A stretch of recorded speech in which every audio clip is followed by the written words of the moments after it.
कियोली बोगीले ओटलोगेलेंग स्कूली पढ़ाई खत्म करने के बाद 2 साल एक अदद नौकरी के लिए जूझती रहीं।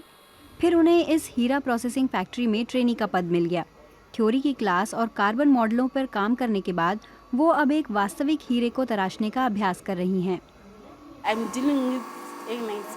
मैं एक बहुत कीमती चीज पर काम कर रही हूँ।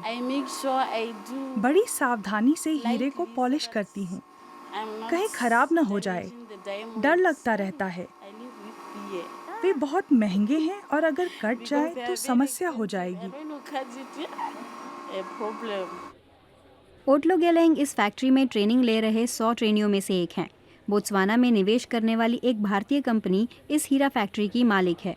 कई साल से बोत्सवाना कच्चे हीरों के न सिर्फ निर्यात के लिए जोर लगा रहा है, बल्कि देश में ही उन्हें तराशने के लिए कंपनियों को भी आमंत्रित कर रहा है। इससे मूल्य बढ़ेगा और रोजगार मिलेगा। अब 30 से ज्यादा कंपनियां इस काम में हैं।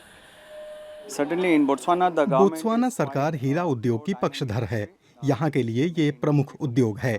हीरा तराशने और उसकी कटाई के कारोबार को आसान बनाना बहुत महत्वपूर्ण है। यहाँ आकर उद्योग लगाना आसान है।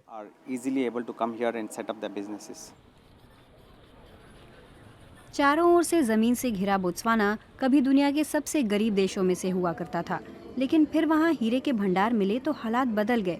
20 साल से भी कम समय में उसने कामयाबी के झंडे गाड़ दिए और एक मध्य आय वाला देश बन गया। देश की 25 लाख से भी कम की आबादी, अच्छी प्रशासनिक व्यवस्था और आर्थिक प्रबंधन सब काम आया। ज्वानिंग की ये खदान दुनिया की सबसे संपन्न हीरा खदान है, जहाँ 6000 से ज्यादा लोग काम करते हैं। सरकार ने दुनिया के सबसे बड़े हीरा निगम डी बियर्स के साथ एक अनूठा समझौता किया। दोनों पक्ष खदान के 50% भंडार के मालिक बने।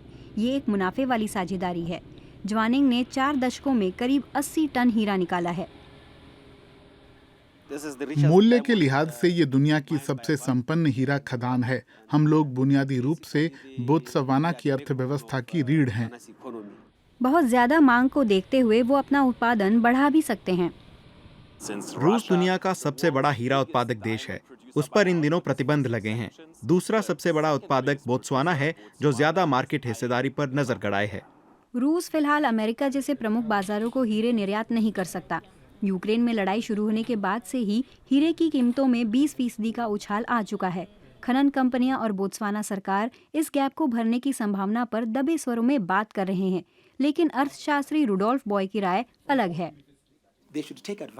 उन्हें यूरोप में संकट का फायदा उठाना चाहिए। यूक्रेन की लड़ाई दर्दनाक है। जो हो रहा है वो बहुत बुरा है, लेकिन आर्थिक नजरिए से देखें तो बोत्सवाना सरकार को अपने हीरों को प्रमोट करना चाहिए, जैसे कि ये बेहतरीन हीरे हैं। रूसी हीरे तो खून में डूबे हैं। डायमंड प्रोसेसिंग फैक्ट्री में कियोली बोगीले ओटलोगेलेंग को उम्मीद है कि ट्रेनिंग खत्म होते ही उन्हें नौकरी मिल जाएगी। मौके अच्छे हैं, कंपनी विस्तार कर रही है और लगातार नए लोगों को रख रही है। कुछ ही हफ्तों में गहने गढ़ने का भी काम शुरू हो रहा है।